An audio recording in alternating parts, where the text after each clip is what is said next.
Second set action coming your way, and let's see how competitive itong punan ng Maldives can be.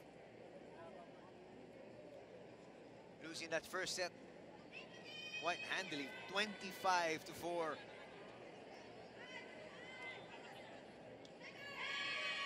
Have another configuration here in Japan. They changed out some players.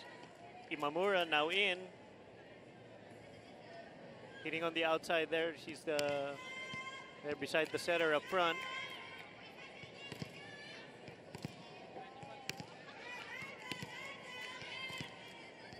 And serving for Japan, number 16, Sakamoto.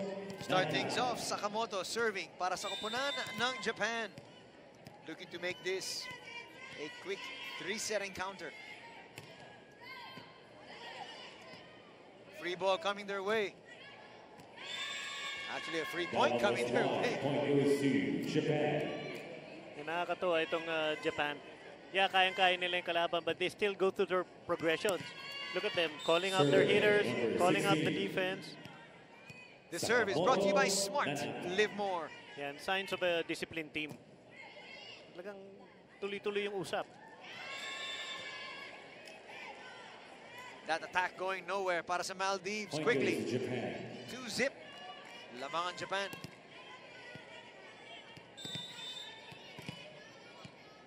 Serving number 16, Sakamoto Nanaka. Much better pass, one of the better passes we've seen here. Galing sa Maldives. Again, pinadaan lang sa depensa. She made that look like she was taking candy from a baby. Well, look at the height disparity. It does look like that. Pero tumulong pa rin ito yung Maldives. Wala siyang pakialam. Tama yan. Exactly. The serve is brought to you by Smart. Live more. Magaling na swerte pa. Oh, I mean, this is actually the fourth serve that Japan has done. It trickled over the net. Ako, may suspecha na ako. Medyo sadya na yan. It's either that or that net is made in Japan. That's gonna go long. First point for the Maldives dito sa ating second set. Look at them. Look at, I mean, the libero coming out, just jumping for joy. Number 12, Shana, the libero, just enjoying. Para sa nga sa kanila, just being here in the Philippines, joining this first ever competition under 23. Para sa kanila, malaking bagay na talaga. Oh, I mean, for them to represent their country, what an honor. Serving right now, Namba. Serving for Japan, number 11, Namba Miku. Chance once again here. A little bit of miscommunication there from Japan, and it earns a point para sa Maldives. So let that be a lesson, no, sa lahat na nanonood. Stay in the point, di ba? Defend, stay in the point. Malay mo, you might win it, and then the Maldives just won it. You gotta stay in the point. That's a rule of thumb. That serve is slightly low. Apat na lamang ng Japan dito. And serving for Japan, number 3, Shibata Mika. Shibata serving right now para sa Japan. Looking like really one of the favorites, and not just because Maldives yung kanilang kalaban, no? Pero, you know, just looking at the way they play, the way they move, you can see they're very skilled. Oh, yes. Iba, I mean, the skill set disparity. Okay, stay in the point.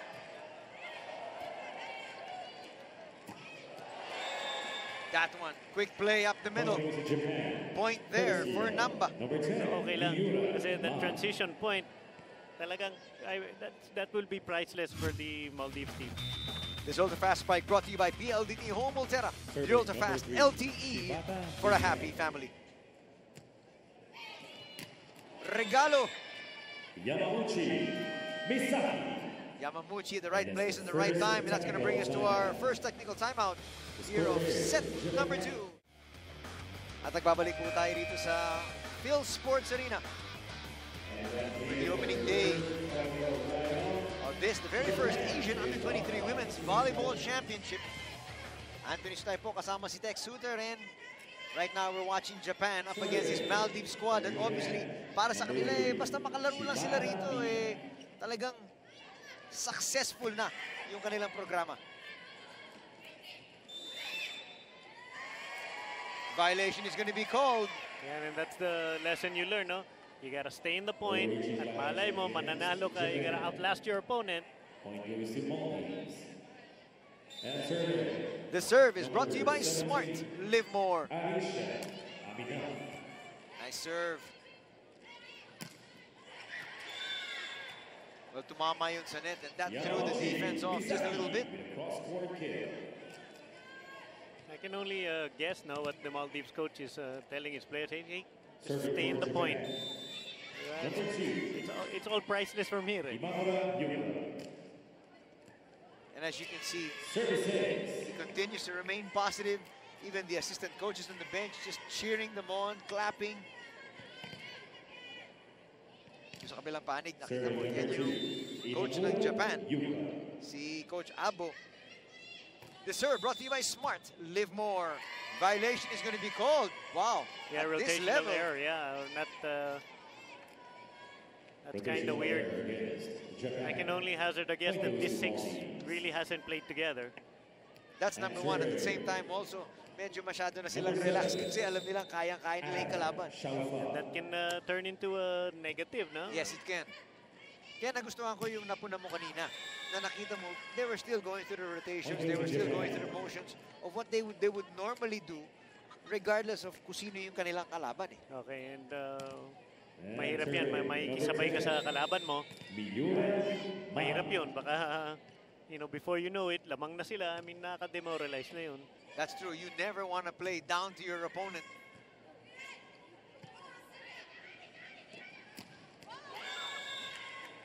Delayed attack there still works para sa Japan.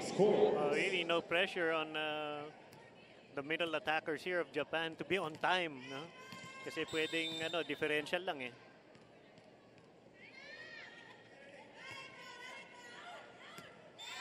That one is going to be long. Already 2 service errors dito para sa Japan. Yeah, and the crowd behind us already helping the Maldives, calling that ball out. Tumutulong because they want to see the Maldives put up a fight against a powerhouse in Japan. Oh, for sure. And I think also they want to be able to see as much volleyball as they possibly can. Ito na nga yung huling laban natin para sa unang araw ng kompetisyon. So after this, day number 1 comes to a close. Wow, beautiful outside hit. Yan na naman yung infamous C-set, no? C-set done to increase the tempo. Testing yan, yung disiplina ng middle blocker mo. If they can pivot out right in rhythm, stay in rhythm kahit mas mabilis. Gotta test the footwork.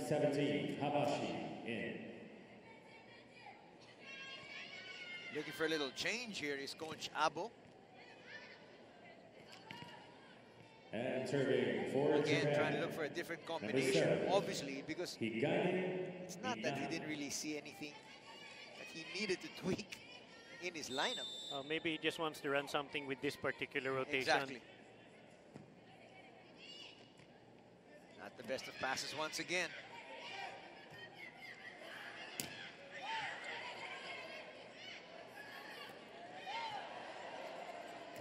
Maldives keeping this one alive. Here comes Japan's attack. Bang!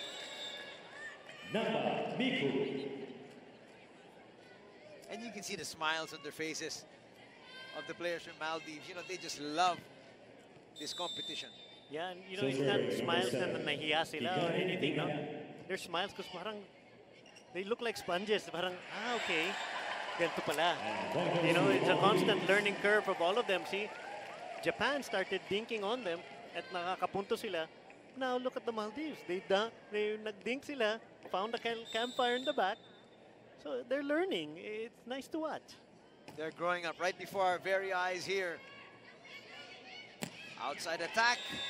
That stays inside. Puntos yan para kay Mabashi. And what the Maldives players will learn is, if the shoulders are already turned here, they're not going anywhere else. So the block can reset, and the libero can now face the opponent or face the hitter like it's taught.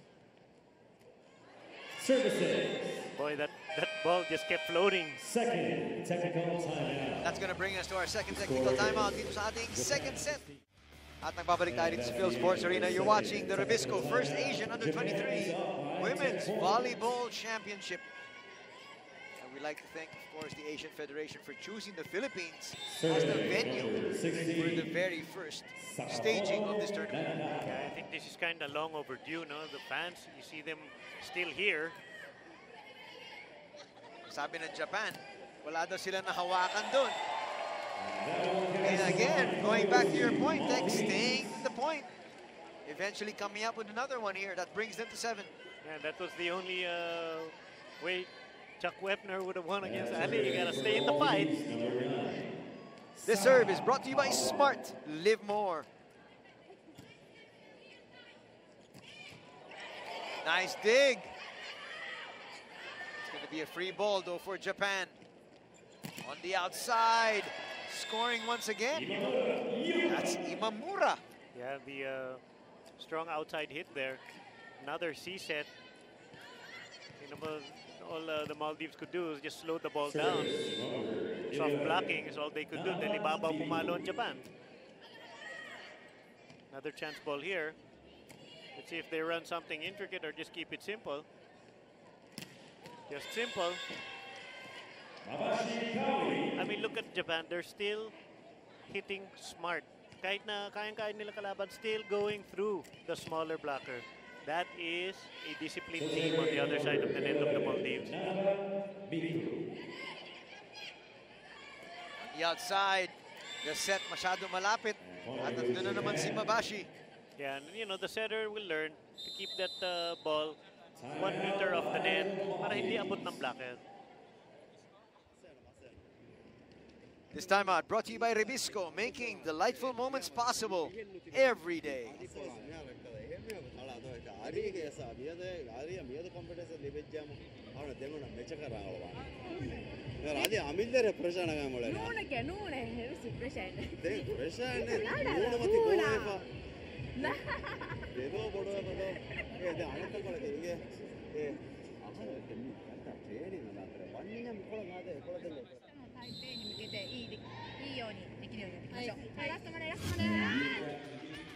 Take a look at this block, brought to you by Smart. Live more. You know you're doomed in the point if the blocker's hands are in the umbrella fashion and your hand is turned upside down. You're doomed. Number 11, Nana Midi. That's a great serve, going down the line, nipping the line. Another point para sa Japan. 13 na ang kanilang agwat. Serving number 11, Nana Midi. And now, pagkatapos ng ace, nagkamali naman sila. Yeah, Kita natin Richard Gomez here enjoying himself with his lovely wife Lucy. Yeah, it's so nice that they're here because ambassador si Gomez. No? There he is, no? And I was with him in Cebu. I got a hats off to the guy. The guy went through the entire crowd. Well, you know, he's one of those guys that, you know, just really makes sure that he gives back to the fans. And he's been like that ever since before. Yeah, he's been an athlete at heart, and Isa pa yun. tsaka, he's always in the spotlight, but he always includes the fans. He always has time for the fans. It's the way it's supposed to be.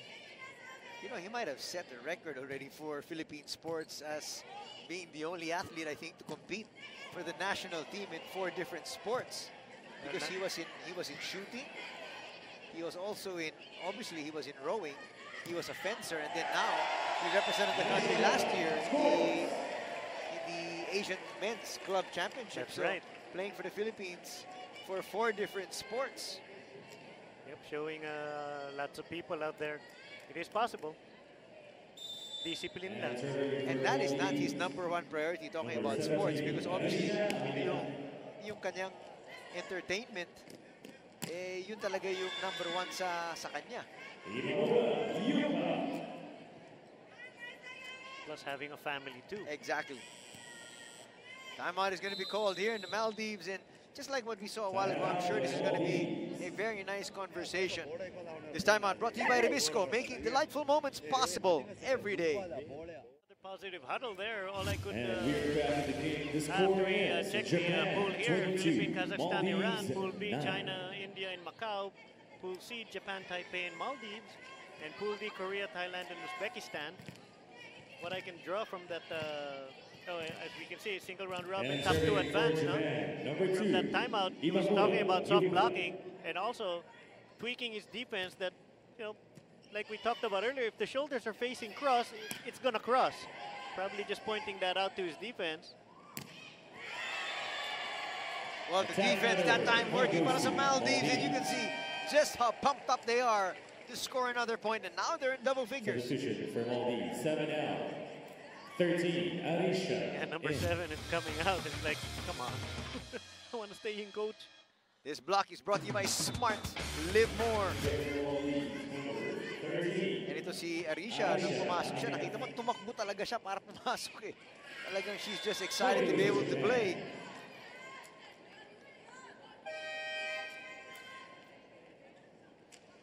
Substitution for Japan, 10 out. You can just see how tall these players are. Yeah, this is another strong hitter I saw in Muranaga, the captain. They're number 1 going back to serve for Japan. Serving for Japan, team captain. Hindi malakas pumalo ito pero napakasimple. Palo ng pick, wrist snap up top. And remember, all you volleyball fans, no? It's always stronger if it comes from up to down. And that one was out. That's going to go long. And what I'd like to do, pagdating natin sa third set, you know, I'd like to be able to try to educate a lot of the listeners and the fans that we have and the viewers that we have out there. Mamaya, pag-usapan natin yung mga different points of attack. You were talking about number 1, mga differential kanina. You were talking about the beak wings. And, you know, let's explain that a little bit in detail pagdating ng third set kasi patapos na natin yung second set natin. So, you know, just para mas maintindihan ng ating mga fans, and you know, education really is key in terms of them appreciating the sport even more. That would be my absolute pleasure. Point goes to Japan. And there's another point here for Japan, and quickly making work once again here for the Maldives, though they got into double digits, getting to 11. Sa first set, umabot na sila ng 4, so slowly but surely, they are getting better here, but they're now down 2 sets to nothing. Laban sa Japan.